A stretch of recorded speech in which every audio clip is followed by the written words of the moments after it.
A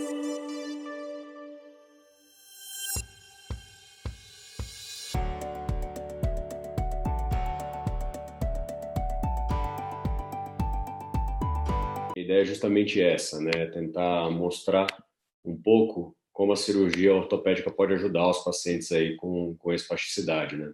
O Bernardo já falou, né? Eu formei na ortopedia, na ortopedia pediátrica lá na USP, fiz o fellowship fora recentemente, né? Que ajudou bastante aí no entendimento das doenças neuromusculares.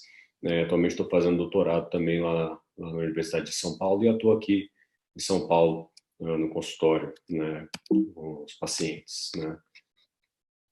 Bom, a espasticidade, então, ela é o sintoma mais comum de uma das doenças que a gente trata, que é a mais comum, que causa desordens do movimento, né? Que é a paralisia cerebral.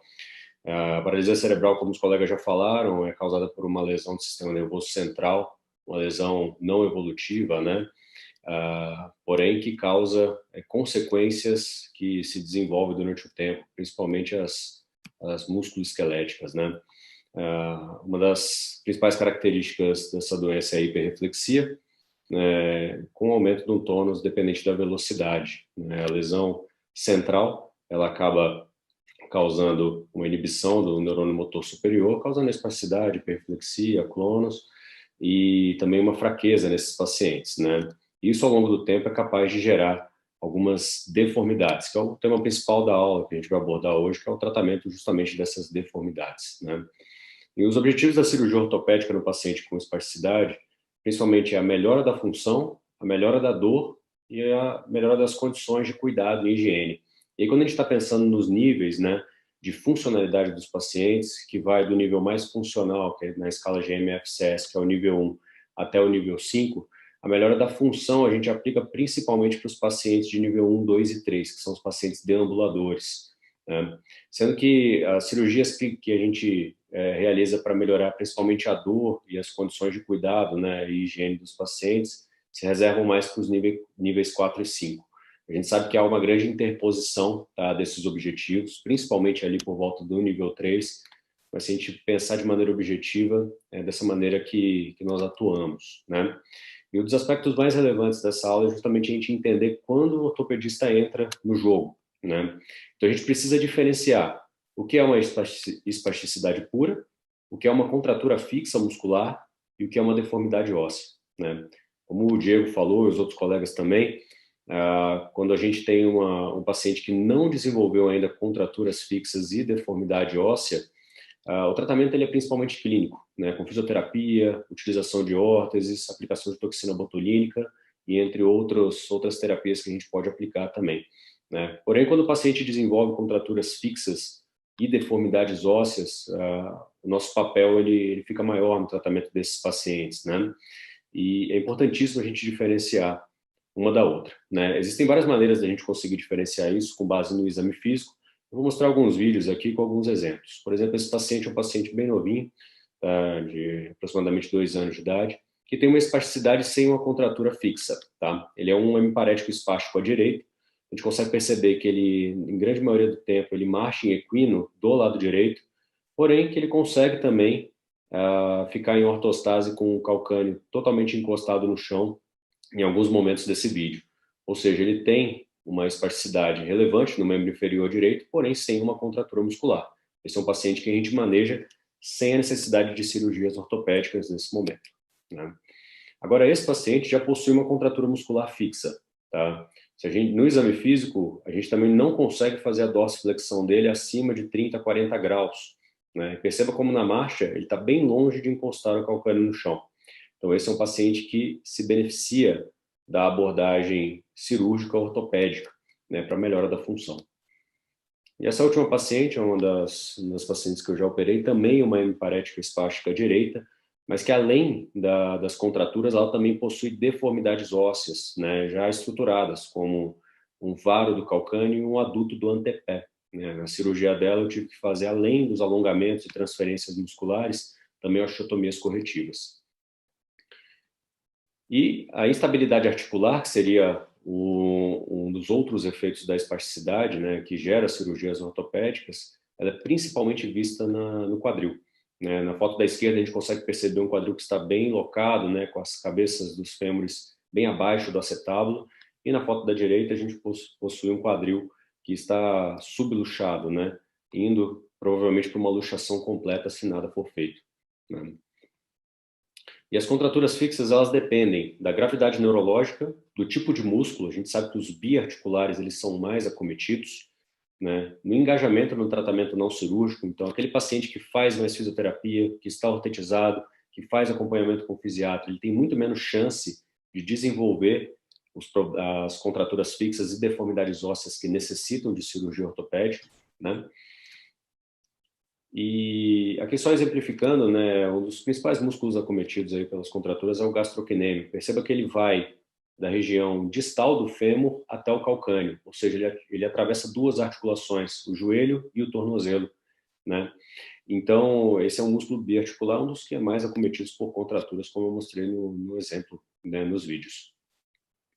Então, os biarticulares, como eu falei, o gastrocnêmio, os isquiotibiais mediais e laterais, também o reto femoral, são exemplos de biarticulares que são bastante acometidos pelas contraturas. Aqui nessa foto a gente também observa o músculo psoas, o músculo adutor longo, né, e o músculo solear, que são músculos, na verdade, uniarticulares, mas que também são bastante acometidos por contraturas. Mas lembre-se, os biarticulares são os que mais causam problemas, são os que mais necessitam de abordagem, né? E aí, quando a gente tem opções, quando a gente vai abordar essas contraturas musculares com alongamentos, a gente tem duas opções de cirurgia, né? Os alongamentos são a primeira, né?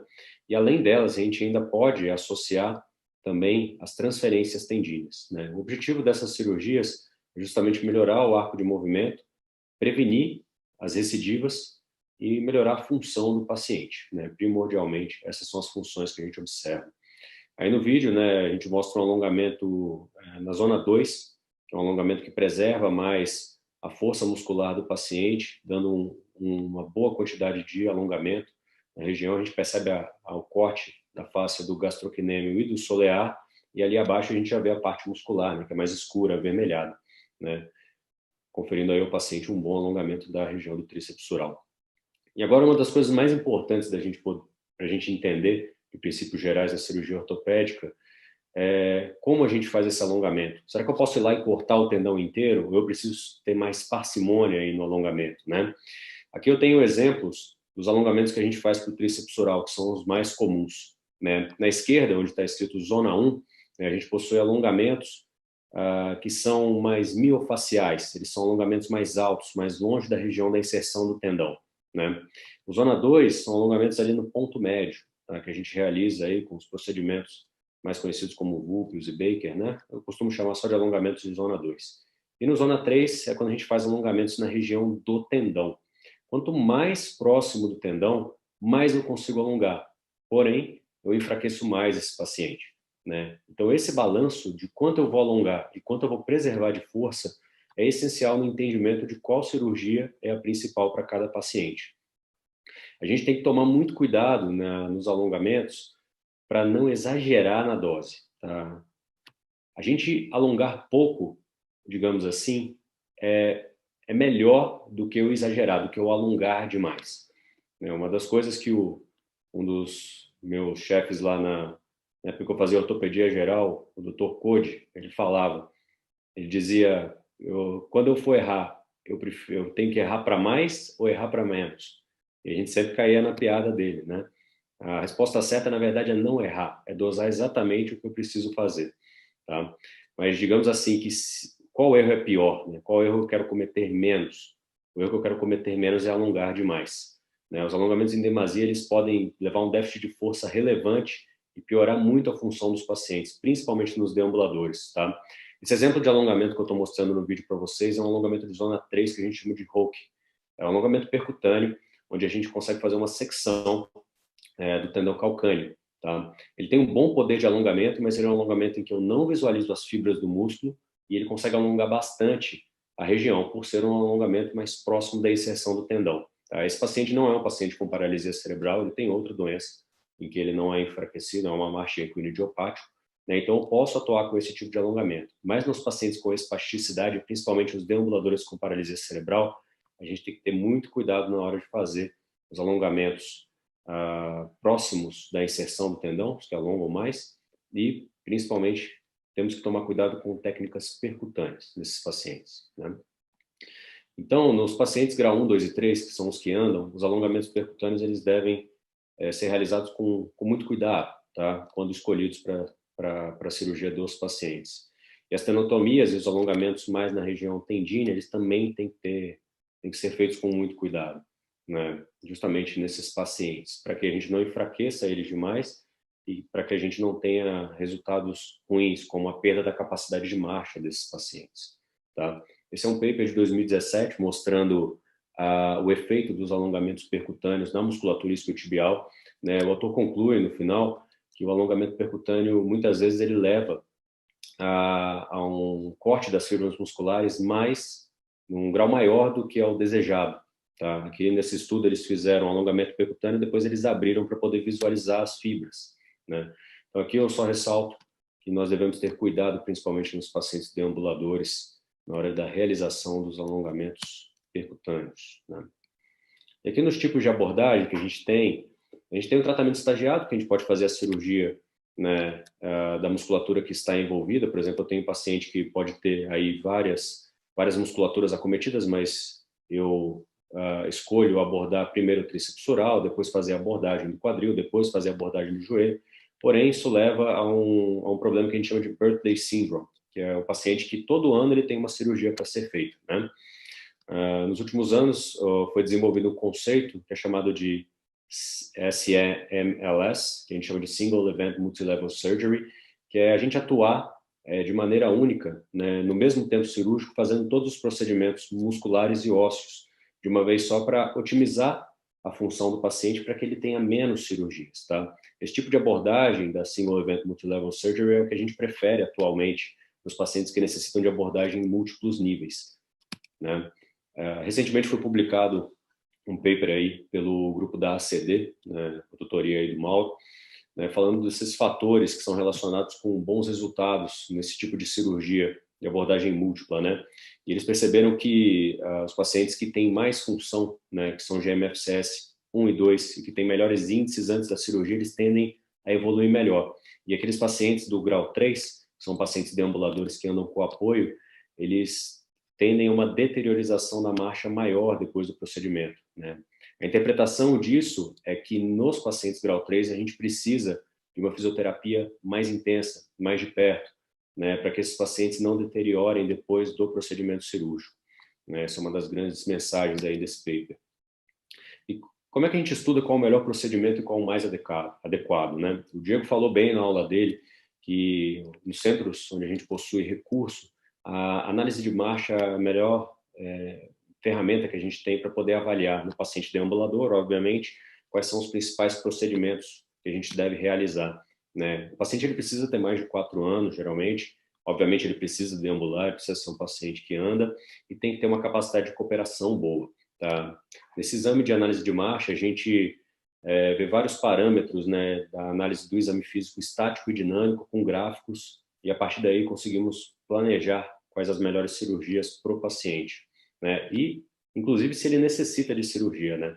O exame de análise de marcha, ele ajuda muito a gente a definir, muitas vezes também, se o paciente ele tem alguma contratura muscular ou se aquela deformidade, muitas vezes ela é decorrente somente da espasticidade. E os principais sítios, né? E agora falando, na verdade, da instabilidade articular, né? Os principais sítios que a gente avalia, um deles é o quadril, né, e os joelhos, né? Nos joelhos, principalmente a disfunção do braço de alavanca e a instabilidade patelar. Os quadris vão ser um ponto que eu vou abordar na aula, para eu não me alongar muito também, porque o quadril dos pacientes com paralisia cerebral e com outras doenças que causam espasticidade é fonte de grande morbidade e ele necessita ser monitorado durante o tempo, né? Então, os quadris, eles necessitam disso, né? A gente faz isso através de um índice que a gente chama de índice de Heimers, que é basicamente o quanto a cabeça femoral ela está saindo do acetábulo, né? Para a gente fazer esse tipo de monitorização, a gente tem que ficar atento, principalmente ao grau de funcionalidade do paciente. Os pacientes que são nível 1 e 2, é difícil que eles tenham algum tipo de deteriorização ou de subluxação do quadril durante a vida. Então, o follow-up desses pacientes com a realização de radiografias, ele é um pouco mais espaçado. Porém, nos níveis 3, 4 e 5, a gente tem que ficar muito atento, né? A Academia Americana, em 2019, lançou esse guideline que a gente consegue observar que, no grau 1, ele recomenda apenas o exame físico, sem a necessidade de radiografias, tá, durante o período. O que é controverso, a gente vai ver que tem recomendações novas sobre isso. A partir do grau 2, eu adiciono as radiografias aos 2, 6 e 10 anos. Né? Percebam que no grau 3, a gente faz radiografias com base praticamente anual. E nos graus 4 e 5, eventualmente, eu preciso de radiografias anuais ou até de 6 em 6 meses. Esse fluxograma é um pouco complicado, mas ele mostra aqui bem claramente que a partir dos 2 anos a gente precisa prestar atenção nos quadris de todos os pacientes. E é quando a gente recomenda que o paciente ele seja encaminhado ao ortopedista pediátrico para esse segmento. Né? A Sociedade Americana de Ortopedia Pediátrica, após ela lançou um guideline que é muito mais fácil de se ler. Né? Então aqui, o que a gente percebe? Nos graus 1 e 2, eles recomendam, semelhante ao que a Academia Americana recomendou, radiografias aos 2, 6, 10 e na maturidade esquelética. Né? Nos pacientes de nível 3, de 2 a 10 anos, eles recomendam uma radiografia anual. Né? E dos 10 anos para frente, uma radiografia a cada 2 anos. E nos pacientes mais acometidos, né, nos graus 4 e 5, as radiografias elas devem ser realizadas de 6 a cada 6 a 12 meses. E nisso o médico assistente ele pode escolher. Depois da maturidade esquelética, fica a cargo do médico assistente também continuar monitorando. Não é proibido fazer esse monitoramento, inclusive é até importante que seja feito nos pacientes que são mais acometidos, né, nos pacientes de grau 4 e 5. Então, lembrando aqui, quando que a gente deve encaminhar para o ortopedista pediátrico? Principalmente quando eu tenho paciente que alcançou os 2 anos. Tá? Se o médico assistente, né, o neurologista, o pediatra que o acompanha, tiver segurança de fazer o screening radiográfico dos quadris, ele pode continuar seguindo, mas não se o paciente alcançar mais de 30% de luxação. Eu recomendo até que isso seja feito antes, tá? Mas nessa última diretriz aí da Sociedade Americana é o que eles recomendam.